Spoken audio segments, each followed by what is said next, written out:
Hey there, Happy New Year. So, I'm going to be trying something today where I'm going to talk politics while I get ready. I think this will be kind of fun. So, let's do it. So, today is January 3rd, and not that much is really happening politically today. I feel like it's a little bit quiet, but I guess that's what happens because I know the Senate is not currently in session and the House just reconvened after their holiday break. So I guess it makes sense. By the way, I'm using this Zoeva Foundation Authentic Skin Natural Luminous Foundation. It's a mouthful in the color Aglow. Okay. So, I feel like the biggest thing I saw in the last week was how AOC is literally being stalked by right-wing media people while she was on vacation in Florida. And people were trying to say that people being the right-wing media people, were saying that she is being irresponsible and she doesn't actually think that the masks work because otherwise she wouldn't be out in Florida having a drink, which, first of all, none of that made sense because she was outside in these pictures. She was eating outside, which we all know that being outside, outdoor dining, whatever, basically cuts the risk of COVID completely. Not, nothing's 100%, but pretty much you're not going to have to worry if you're outside. So, to me, I thought that was completely silly.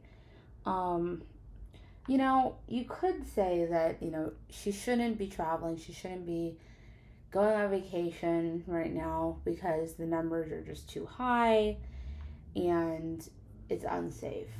But I think you can't judge without having all the facts because, maybe she drove down to Florida, which that I think is inarguably safe. You're in your own car, isolated, so no problem there.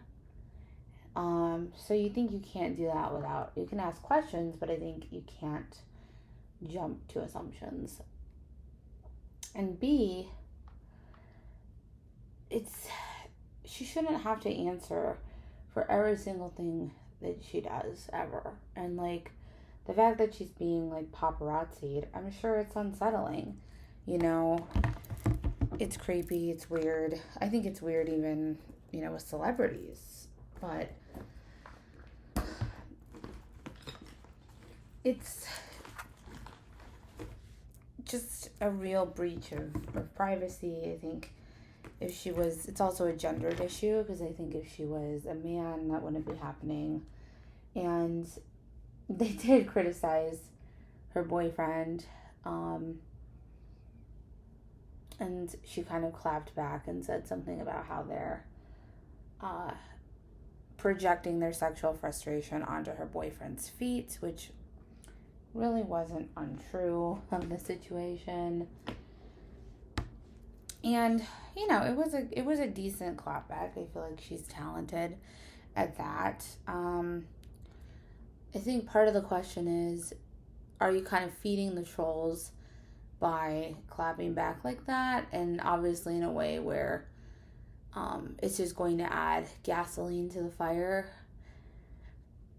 I think in general, it doesn't do much towards progress to respond, but I understand it was probably an impulsive decision, also born out of this frustration of her lack of privacy.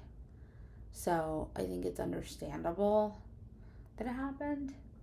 And I think, she has I think I would have found it more, I guess, substantive if she had criticized them doing just that, which is following her every move,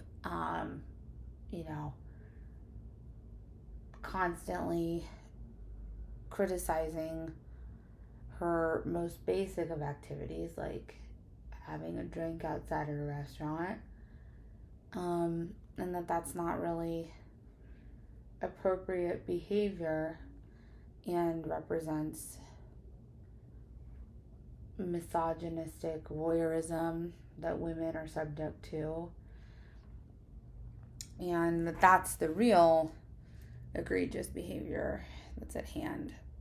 I would have found that to be a more compelling argument, but she decided not to go down that route. So,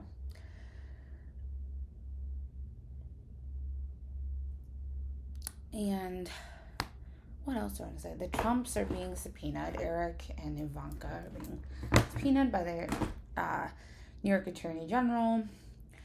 So it's the civil case, though. So, we're not talking about jail time in that situation. But, hey, we take wins where we can get them. Omicron continues to thrive. Although, apparently, the number of searches around COVID-19 symptoms in New York has vastly decreased in the last week. And so that's suggestive that we actually have hit the peak of infection. It's just that testing is so slow and behind right now that the data is actually behind the, reality or the facts, which makes a lot of sense to me. Having seen the lines to get tested everywhere being like around the block. But, it's just, I think it's very discouraging just because clearly we're going to keep seeing these variants. And these variants, even if the entire U.S. was vaccinated or a big portion of our population was vaccinated. Hold on, I'm going to get a scrunchie. Or a different scrunchie.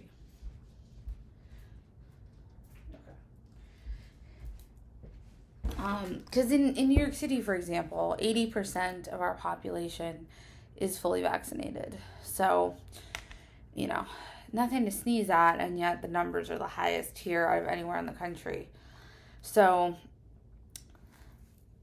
but these variants, even if the U.S. is fully vaccinated, or 80% or 90% of our population was, there's still variants coming from the developed and developing world who doesn't really have access to the vaccines because Pfizer and Moderna refuse to let go of their patent protections that give them exclusivity for, I think, 20 years.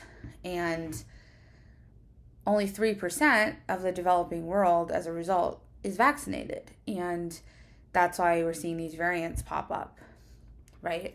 So until and unless you fix that or address that, then, we're just going to keep being in this scenario over and over again. So I think really we need to have a big push on Pfizer and Moderna to stop using this public health crisis as a means of personally profiting. Moderna, for example, made $18 billion last year on the COVID vaccine that they offer. And we've got to put pressure also on the Biden administration to do something about it. Because it's not right. It's not only immoral, but it's going to even keep the U.S. in this bad position. Because if people can't get vaccinated around the world, through travel and all those things, it's still going to spread. So, and we got lucky in that Omicron is less severe, leads to a lot less serious illness, hospitalization, and death. What happens if we get a variant that's as contagious or even more contagious as Omicron and has really high rates of hospitalization and death and really severe symptoms, right? What are we going to do then?